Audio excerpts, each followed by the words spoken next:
जय हिंद दोस्तों। NWDA यानी कि नेशनल वाटर डेवलपमेंट एजेंसी जल विभाग के अंतर्गत सीधी भर्ती के थ्रू नई वैकेंसी जारी हो गई है दोस्तों। अगर आप सिर्फ 10वीं पास हैं और बिना पेपर के दिए यानी कि बिना किसी एग्जाम दिए नौकरी लेना चाहते हैं तो आप सभी कैंडिडेट के लिए, चाहे मेल हो फीमेल हो, कोई भी कैंडिडेट हो, एक सुनहरा मौका निकल करके आ गई है दोस्तों। नई भर्ती जारी हो गई है। आज मैं इस वैकेंसी का A to Z जानकारी आसान भाषा में बताने वाला हूं ताकि आप लोग आसानी से समझ करके इस वैकेंसी में फॉर्म फिल कर सके।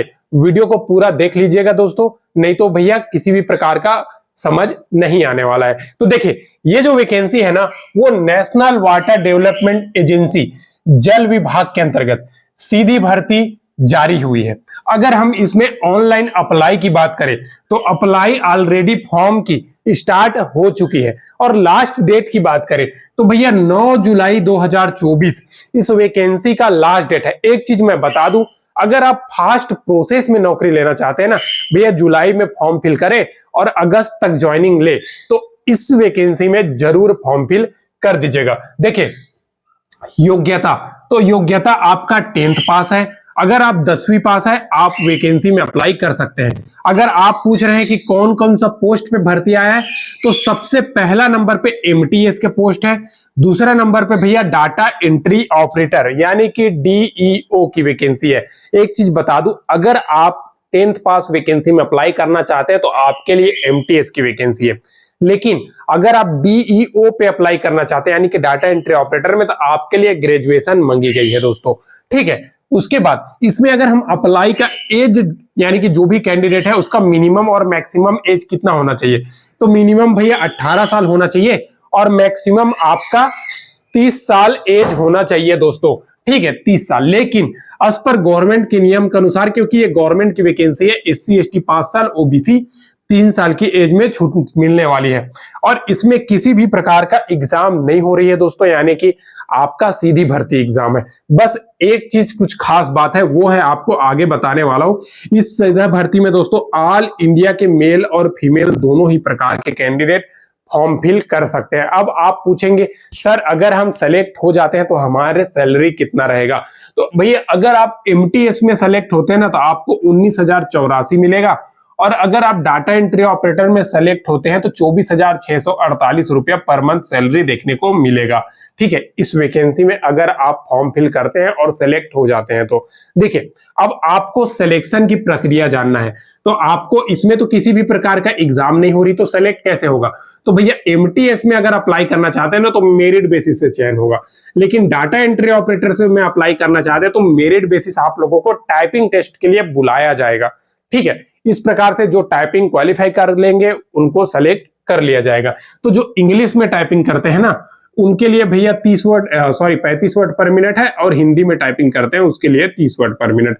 ये सेंट्रल गवर्नमेंट का एक नियम है। ठीक है, अब देखिए आपको जॉब लोकेशन कहां कहां मिलेगा, तो पहला तो दिल्ली HQ में मिलेगा, हेडक्वार्टर में, उसके बाद भुवनेश्वर में और हैदराबाद में। ये 3 जगह में आप सभी का पोस्टिंग होने वाली है। जो NWDA national water development agency के थ्रू जो वैकेंसी आई हुई है उसका। देखिए, एक चीज मैं बता दूं, ये जो वैकेंसी है ना वो बेसिल के माध्यम से निकला है। ठीक है, बेसिल के माध्यम से। ये एक सेंट्रल गवर्नमेंट की मिनी रत्न गवर्नमेंट कंपनी है जो सेंट्रल गवर्नमेंट के अंतर्गत बहुत सारी विभाग है ना उसमें इंप्लॉय प्रोवाइड करता है। ठीक है, इंप्लॉय वहां पे प्रोवाइड करता है, जैसे कि चाहे वो सेंट्रल गवर्नमेंट की, स्टेट लेवल की, बहुत सारे स्टेट जैसे दिल्ली, मुंबई, राजस्थान, सभी जगह पे ऑफिस है सेंट्रल गवर्नमेंट की।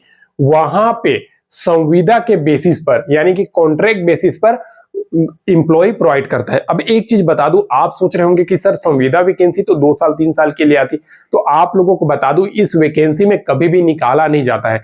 हर साल जैसे कि 3 साल के लिए है उसके बाद फिर एक्सटेंड कर दिया जाता है। जब तक आप करना चाहो आपका ये एक्सटेंशन मिलते जाती है। और बता दूं आपका जो सैलरी है ना वो भैया साल दर वो इंक्रीमेंट आपको देखने को मिलता ही रहेगा। ठीक है, अब चलिए इसका नोटिफिकेशन आप लोगों को दिखा देता हूं, साथ ही साथ आप फॉर्म कैसे फिल करेंगे ये भी आप लोगों को बता देता हूं। देखिए दोस्तों, ये इस वैकेंसी का ऑफिशियल नोटिफिकेशन है जो बेसिल के माध्यम से निकाली गई है, यानी कि broadcast engineering consultant India limited. जो गवर्नमेंट ऑफ इंडिया की एक मिनी रत्न कंपनी है, यानी कि ये एक गवर्नमेंट कंपनी है जिसका एडवर्टाइजमेंट नंबर ये है और डेट 25/6/2024 को जारी हुई है। अगर हम वैकेंसी की जो नोटिफिकेशन है ना, वो 464 नंबर की वैकेंसी है, ये देख लीजिए दोस्तों, ठीक है। अब एक चीज बता दूं, इसका आपको रिजल्ट कहां मिलेगा, तो इसी वेबसाइट में मिलेगा जहां से ये आप फॉर्म फिल करोगे। कैसे करोगे तो आगे आप लोगों को देख लीजिए। सबसे पहले आपका डाटा एंट्री ऑपरेटर की वैकेंसी है भैया, 24,648 रुपया मिलेगा। HQ दिल्ली में आपका पोस्टिंग रहेगा। दूसरा आपका MTS एक पोस्ट है, 10वीं पास वैकेंसी है, भुवनेश्वर में पोस्टिंग रहेगा, 19,084 रुपया आपका सैलरी रहेगा। MTS की एक और पोस्ट है, 10वीं पास है, ये ID भुवनेश्वर में आपको पोस्टिंग मिलेगा, 19,084, इसमें भी सैलरी रहेगा। MTS का चौथा नंबर की जो वैकेंसी है उसमें 10th पास है, आपका हैदराबाद में ज्वाइनिंग रहेगा दोस्तों, 22,412 रुपया सैलरी मिलेगा, क्योंकि हैदराबाद तरफ थोड़ा सा महंगाई ज्यादा मिलता है, ठीक है। डाटा एंट्री ऑपरेटर स्किल की पोस्ट है, यहाँ पे ग्रेजुएशन इन टाइपिंग मांगी गई है। IC हैदराबाद में आपका पोस्टिंग रहेगा, 24,648 रुपया आपको सैलरी देखने को मिलेगा।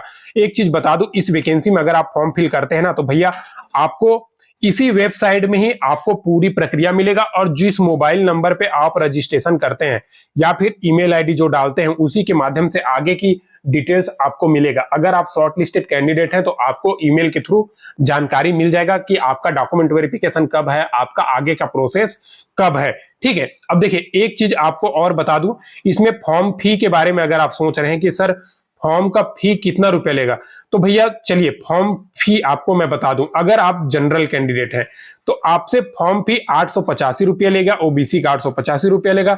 लेकिन जो SC ST कैंडिडेट है उनका भैया आप लोगों को बता दूं 531 रुपया फी लेगा। एक सर्विसमैन का 885 रुपया और वुमेन कैंडिडेट का 885 रुपया, अगर वो रिजर्वेशन कोटा के कैंडिडेट नहीं है। EWS PH कैंडिडेट का 531 रुपया फी है, ठीक है। ये फॉर्म का फी है। अब देखिए ये बेसिल के थ्रू वैकेंसी आया है तो घबराइएगा मत, ये जेन्युइन वैकेंसी है। और आपको फॉर्म कैसे फिल करना है, तो फॉर्म फिल करने के लिए आपको ये जो बेसिल की वेबसाइट दिया हुआ है ना, यहाँ पे आपको जाना है, वैकेंसी में ही जाना है। और आपको क्या क्या डॉक्यूमेंट चाहिए, तो भैया आपको 10th का सर्टिफिकेट चाहिए, आपका 12th का सर्टिफिकेट चाहिए, आपका स्नातक का सर्टिफिकेट चाहिए। अगर आप 10th पास वैकेंसी में अप्लाई करना चाहते हैं तो 10th का सर्टिफिकेट से काम हो जाएगा। अगर 12th स्नातक पास वैकेंसी में चाहिए तो 12th स्नातक लगाना पड़ेगा। अब आपके पास 10th हो गया, आपके पास कास्ट सर्टिफिकेट जरूरी है। कास्ट सर्टिफिकेट क्यों? कास्ट सर्टिफिकेट भैया आपका सेंट्रल लेवल का होना चाहिए, क्योंकि ये जो वैकेंसी है ना सेंट्रल गवर्नमेंट में आपको पोस्टिंग देने वाली है, इसके लिए, ठीक है। आधार कार्ड वगैरह भी होना चाहिए। अब देखिए आपको इसमें फॉर्म कैसे फिल करना है ये आप लोगों को बता देता हूं। सबसे पहले आपको गूगल में बेसिल सर्च कर लेना है। बेसिल सर्च करने के बाद आपको कुछ नहीं करना है, थोड़ा सा स्क्रॉल कर लेना है, ठीक है। यहां पे अगर आप डेस्कटॉप मोड करोगे तो ये हट जाएगा। हटने के बाद आपको वैकेंसी के ऑप्शन में जाना है दोस्तों। देखिए आपको थोड़ा सा स्क्रॉल करना है, करने के बाद आपके सामने में देखिए ये कैरियर का ऑप्शन आ गया। ये कैरियर के ऑप्शन में आपको जाना है, फिर स्क्रॉल कर लेना है। स्क्रॉल करोगे तो एक कैरियर में आपका रजिस्ट्रेशन फॉर्म अप्लाई, अगर ऑफलाइन अप्लाई करना चाहते हो तो ऑफलाइन, ऑनलाइन अप्लाई करना चाहते हो तो ऑनलाइन। ऑनलाइन में क्लिक कर दीजिएगा। और आपको बता दूं इसमें आप लोगों का PF वगैरह सब कुछ सुविधा मिलने वाली है, तो घबराने की जरूरत नहीं है। ये जो वैकेंसी है, तो जितनी भी वैकेंसी आती है, रिजल्ट आती है, ये वैकेंसी के ऑप्शन में जाइएगा तो वहां पे आप लोगों को मिल जाएगा। जैसे कि देखिए मैं क्लिक कर दिया तो इसके अंतर्गत जितनी भी वैकेंसी आती है, जो भी इसका रिजल्ट ऑफ वैकेंसी 451, देखिए ये सभी का रिजल्ट भी इसी में आता है, वैकेंसी में इसी आता है। तो मैं आपको बैक कर दिया। बैक करने के बाद आपको रजिस्ट्रेशन ऑनलाइन अप्लाई में क्लिक करना है। ऑनलाइन अप्लाई में आप क्लिक करते हैं तो आपके सामने में कुछ इस प्रकार से आ जाता है। तो आपको न्यू रजिस्ट्रेशन करना है, फिर step by step form fill करते चले जाना है, ठीक है। देखिए मैं गूगल से सर्च करके ही आप लोगों को कंप्लीट बता दिया दोस्तों। तो इस प्रकार से मैं इस वैकेंसी NWDA जो जल विभाग के अंतर्गत आई हुई है, ग्रुप C लेवल की वैकेंसी, उसका कंप्लीट डिटेल्स आसान भाषा में आप सभी को प्रोवाइड करा दिया। अब बस आप लोगों से मेरा एक मांग है, वीडियो को पसंद आई होगी तो लाइक कर दीजिएगा दोस्तों। आपका एक लाइक हमें मोटिवेट करता है। साथ ही साथ चैनल को सब्सक्राइब नहीं किया, सब्सक्राइब कर लीजिएगा। डेली नई नई भर्ती की जानकारी इस चैनल के माध्यम से आती है, जो चाहे सेंट्रल गवर्नमेंट की हो वैकेंसी, चाहे फिर स्टेट गवर्नमेंट की वैकेंसी हो, हर एक वैकेंसी की जानकारी इस चैनल के माध्यम से प्रोवाइड की जाती है। फिर मिलते हैं नेक्स्ट वीडियो में नई गवर्नमेंट जॉब, नई सरकारी नौकरी का अपडेट के साथ। तब तक के लिए जय हिंद।